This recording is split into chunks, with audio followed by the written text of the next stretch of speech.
Atos, capítulo 14.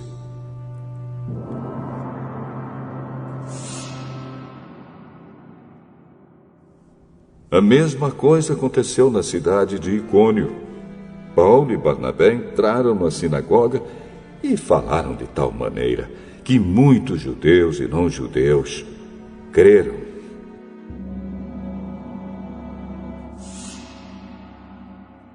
Mas os judeus que não creram atiçaram os não-judeus contra os cristãos. Os apóstolos ficaram muito tempo em Icônio, falando com coragem a respeito do Senhor Jesus.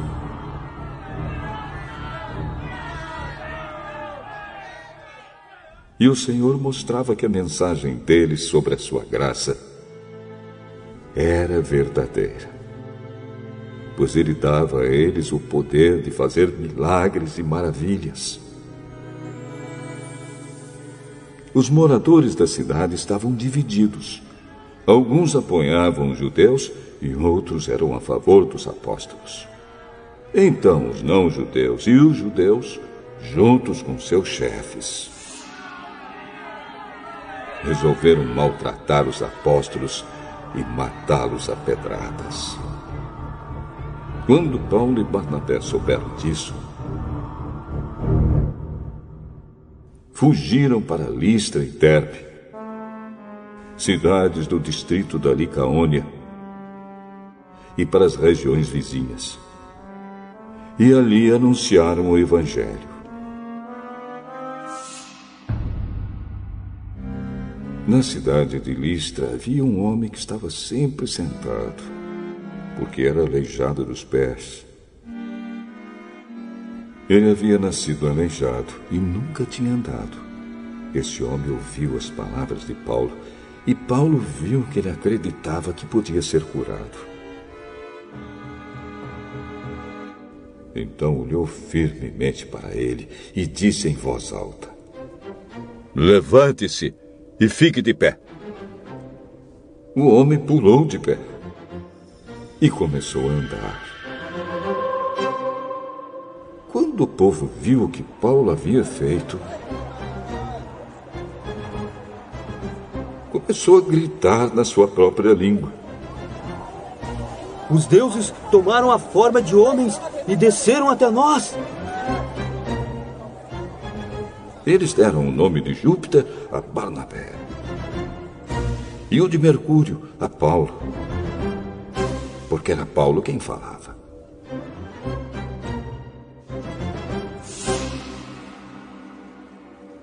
O templo de Júpiter ficava na entrada da cidade. E o sacerdote desse deus trouxe bois e coroas de flores para o portão da cidade.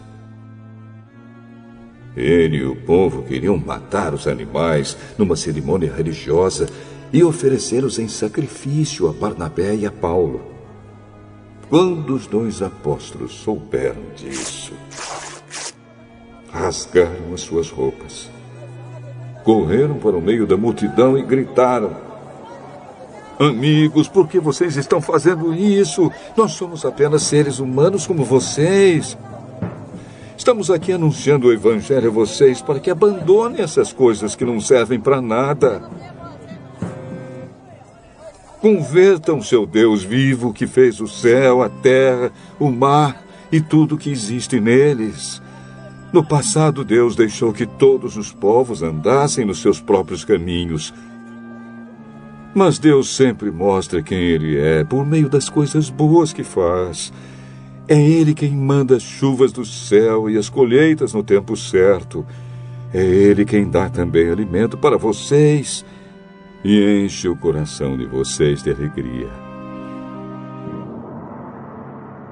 Mesmo depois de terem dito isso, os apóstolos tiveram muita dificuldade para evitar que o povo matasse os animais em sacrifício a eles. Alguns judeus que tinham vindo das cidades de Antioquia e de Icônio conseguiram o apoio da multidão.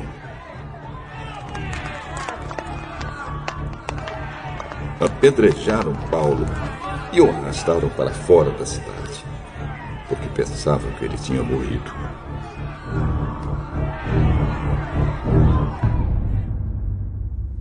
Mas quando os cristãos se juntaram em volta dele, ele se levantou e entrou na cidade de novo. E no dia seguinte, Paulo e Barnabé partiram para a cidade de Derbe. Paulo e Barnabé anunciaram o evangelho em Derbe. E muitos moradores daquela cidade se tornaram seguidores de Jesus. Depois voltaram para as cidades de Listra, Icônio e Antioquia da Pisídia. Eles animavam os cristãos e lhes davam coragem para ficarem firmes na fé. E também ensinavam que era preciso passar por muitos sofrimentos para poder entrar no reino de Deus. Em cada igreja, os apóstolos escolhiam presbíteros. Eles oravam, jejuavam e entregavam os presbíteros à proteção do Senhor em quem estes haviam crido.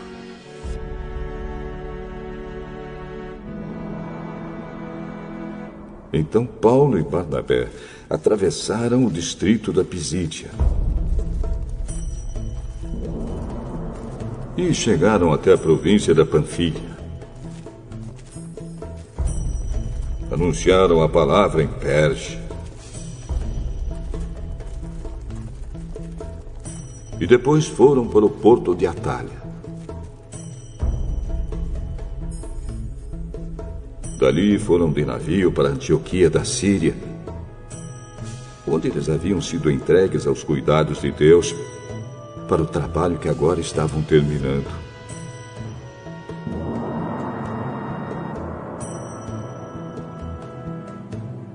Quando chegaram lá, reuniram as pessoas da igreja e contaram tudo o que Deus havia feito por meio deles. E contaram como ele tinha aberto o caminho para que os não-judeus também crescem. E ficaram muito tempo ali com os seguidores de Jesus.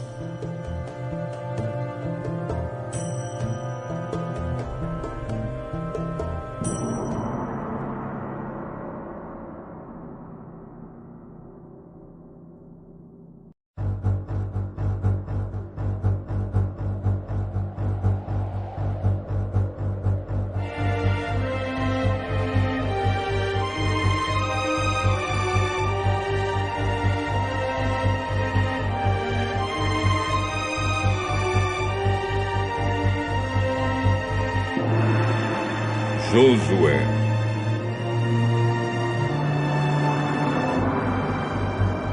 Capítulo 22.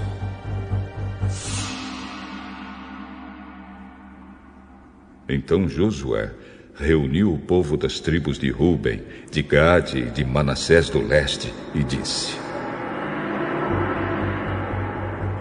Vocês têm feito tudo que Moisés, servo do Senhor, mandou. E têm obedecido a todas as minhas ordens também. Durante todo esse tempo, até hoje, vocês não abandonaram os seus irmãos israelitas. Vocês têm obedecido com cuidado aos mandamentos do Senhor. Agora, o Senhor, o Deus de vocês, deu aos seus irmãos israelitas a paz, como havia prometido. Voltem, pois, para a terra que vocês conquistaram do outro lado do Rio Jordão, a terra que Moisés, servo do Senhor, lhes deu. Obedeçam com muito cuidado ao mandamento e à lei que Moisés, servo do Senhor, lhes deu. Amem o Senhor, o Deus de vocês. Façam a vontade dele. Obedeçam aos seus mandamentos. Fiquem ligados com ele e o sirvam com todo o coração e com toda a alma.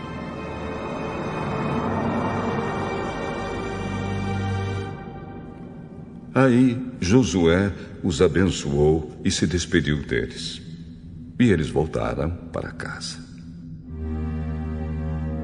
Moisés tinha dado terras a leste do rio Jordão, em Bazã, a uma das metades da tribo de Manassés. Mas para a outra metade, Josué tinha dado terras a oeste do rio, junto com as outras tribos. Quando Josué se despediu deles, abençoou-os e disse: Vocês estão voltando para casa muito ricos, com muito gado, prata, ouro, bronze, ferro e grande quantidade de roupas. Repartam com seus irmãos israelitas aquilo que vocês tomaram dos inimigos. Então o povo das tribos de Ruben, de Gade e de Manassés do leste voltou para casa. Eles deixaram os outros israelitas em Siló, na terra de Canaã, e foram para Gileade, a terra deles que haviam conquistado conforme o Senhor tinha ordenado por meio de Moisés. Quando chegaram a Gilelote, do lado oeste do rio Jordão, as 2 tribos e meia construíram ali um altar grande, que podia ser visto de longe. Os israelitas das outras tribos ouviram falar disso e comentavam: Escutem, o povo das tribos de Ruben, de Gade e de Manassés do leste construiu um altar em Gililote, do nosso lado do rio Jordão. Quando o povo de Israel ouviu isso, todos se reuniram em Siló para fazer guerra contra eles. Então o povo de Israel enviou Finéias, filho do sacerdote Eleazar, à terra de Gileade, para falar com o povo das tribos de Ruben, de Gade e de Manassés do leste. Junto com Finéias foram 10 líderes, um de cada uma das tribos de Israel. Eles foram até a terra de Gileade para falar com o povo de Ruben, de Gade e de Manassés do leste. Eles disseram: Todo o povo de Deus reunido mandou dizer isto: Por que vocês fizeram essa traição contra o Deus de Israel? Por que se revoltaram contra o Senhor, construindo vocês mesmos esse altar? Será que não estão mais seguindo o Senhor? Vocês não lembram do pecado cometido em Peor, quando o Senhor castigou o seu povo? Nós ainda estamos sofrendo por causa disso. Será que aquele pecado não bastava? Será que agora vão deixar de seguir o Senhor? Se hoje vocês se revoltarem contra o Senhor, amanhã ele ficará irado com todo o povo de Israel. Agora, se acham que a terra de vocês é impura, então passem para cá, para a terra de Deus, o Senhor, onde está a tenda sagrada em que ele mora. Peço um pedaço de terra aqui do nosso lado. Porém, não se revoltem contra o Senhor nem contra nós, construindo vocês mesmos outro altar além do altar do Senhor, nosso Deus. Lembrem que Acã, filho de Zera, não quis obedecer ao mandamento a respeito das coisas que deviam ser destruídas. E todo o povo de Israel foi castigado por causa disso. E Acã não foi o único que morreu por causa do seu pecado. Então o povo das tribos de Ruben, de Gade e de Manassés do leste respondeu aos chefes das famílias de Israel: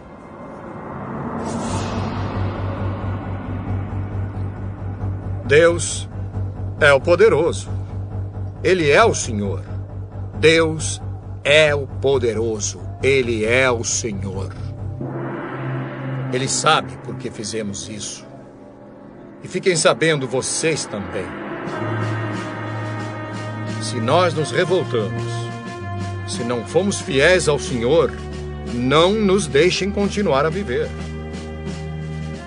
Nós não construímos o nosso altar para oferecer sacrifícios a serem completamente queimados, nem para colocar sobre ele ofertas de cereais ou ofertas de paz. Que o Senhor mesmo nos castigue se construímos este altar para desobedecer a ele. Pelo contrário, fizemos isso porque ficamos com medo de que um dia os descendentes de vocês venham a dizer aos nossos: que ligação vocês têm com o Senhor, o Deus de Israel? O Senhor pôs o rio Jordão como divisa entre nós e vocês, tribos de Ruben e de Gade. Vocês não têm nada a ver com Deus, o Senhor. E assim, os descendentes de vocês poderiam fazer com que os nossos descendentes deixassem de adorar o Senhor. Por isso, o altar que construímos não foi para apresentar ofertas a serem completamente queimadas, nem para oferecer sacrifícios. Pelo contrário, queríamos que fosse um sinal para nós e para vocês e para os nossos descendentes depois de nós. Seria um sinal para adorarmos o Senhor somente em Siló, no altar em frente da tenda, com as nossas ofertas a serem completamente queimadas, com sacrifícios de animais e com ofertas de paz. Isso foi feito para evitar que um dia os seus descendentes venham a dizer aos nossos que, se um dia isso acontecer, os nossos descendentes poderão dizer: vejam, os nossos antepassados fizeram um altar igual ao altar de Deus, o Senhor. Ele não foi construído a fim de apresentarmos ofertas a serem completamente queimadas, nem sacrifícios de animais, mas a fim de ser um sinal para nós e para vocês. Nunca tivemos a intenção de nos revoltar contra o Senhor, nem pensamos em deixar de segui-lo. Nós não iríamos construir um altar para apresentar ofertas a serem completamente queimadas, ou ofertas de cereais, nem para oferecer sacrifícios de animais. Nunca faríamos outro altar, além do altar do Senhor, o nosso Deus, que fica em frente da tenda onde ele mora. O sacerdote Finéias, os líderes do povo e os chefes das famílias de Israel que estavam com ele, ouviram o que disse o povo das tribos de Ruben, de Gade e de Manassés do leste, e ficaram satisfeitos. E Finéias, filho do sacerdote Eleazar, disse ao povo de Ruben, de Gade e de Manassés: agora sabemos que o Senhor está entre nós, pois vocês não se revoltaram contra ele. Vocês salvaram o povo de Israel do castigo do Senhor. Então Finéias e os líderes deixaram a gente de Ruben e de Gade na região de Gileade, voltaram para a terra de Canaã e contaram tudo ao povo de Israel. O que disseram agradou aos israelitas. Então eles louvaram a Deus e não pensaram mais em fazer guerra, nem em destruir a terra onde a gente de Ruben e de Gade estava morando. E a gente das tribos de Ruben e de Gade chamou o altar de Testemunha, porque disseram: é uma testemunha entre nós de que o Senhor é Deus.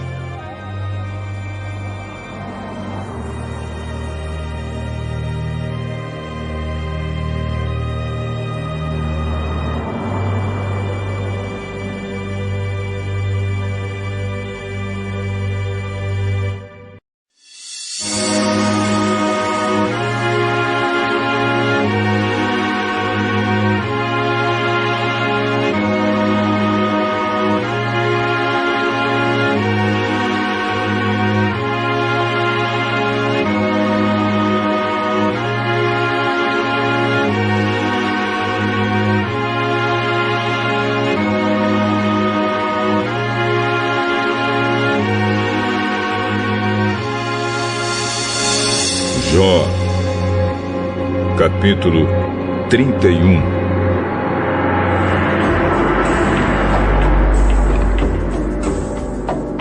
Eu jurei que os meus olhos nunca haveriam de cobiçar uma virgem. Se eu tivesse quebrado o juramento, que recompensa Deus me daria? E como é que lá dos céus o Todo-Poderoso me abençoaria? Pois Deus manda a infelicidade e a desgraça para aqueles que só fazem o mal.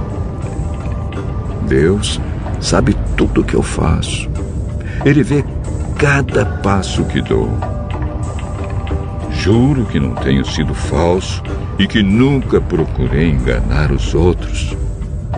Que Deus me pese numa balança justa e Ele ficará convencido de que sou inocente. Se por acaso me desviei do caminho certo, se o meu coração foi levado pela cobiça dos olhos, se pequei, ficando com qualquer coisa que pertence a outra pessoa, então que outros comam o que eu semeei, ou que as minhas plantações sejam destruídas. Se o meu coração alguma vez foi seduzido pela mulher do meu vizinho, e se fiquei escondido, espiando a porta da casa dela, então que a minha mulher se torne escrava de outro e que outros durmam com ela. Se eu tivesse cometido esse crime horrível, o tribunal deveria me condenar. Esse pecado seria como um incêndio terrível, infernal, que destruiria tudo o que tenho. Quando um empregado ou empregada reclamava contra mim, eu resolvi o assunto com justiça. Se eu não tivesse agido assim, que faria quando Deus me julgasse? Que responderia quando Ele pedisse conta dos meus atos? Pois o mesmo Deus que me criou, criou também os meus empregados. Ele deu a vida tanto a mim como a eles. Nunca deixei de ajudar os pobres, nem permiti que as viúvas chorassem de desespero. Nunca tomei sozinho as minhas refeições, mas sempre reparti a minha comida com os órfãos. Eu os tratava como se fosse pai deles e sempre protegia as viúvas. Quando via alguém morrendo de frio por falta de roupa, ou notava algum pobre que não tinha com que se cobrir, eu lhe dava roupas quentes, feitas com a lã das minhas próprias ovelhas, e ele me agradecia do fundo do coração. Se alguma vez fui violento com o órfão, sabendo que eu tinha o apoio dos juízes, então que os meus braços sejam quebrados, que sejam arrancados dos meus ombros. Eu nunca faria nenhuma dessas coisas, pois tenho pavor do castigo de Deus e não poderia enfrentar a sua presença gloriosa. Jamais confiei no ouro. Ele nunca foi a base da minha segurança. Nunca me orgulhei de ter muitas riquezas, nem de ganhar muito dinheiro. Tenho visto o sol brilhar e a lua caminhar em toda a sua beleza. Porém, nunca os adorei, nem em segredo, e não lhes atirei beijos com a mão. Se tivesse cometido esse terrível pecado, eu teria sido infiel a Deus que está lá em cima, e o tribunal deveria me condenar.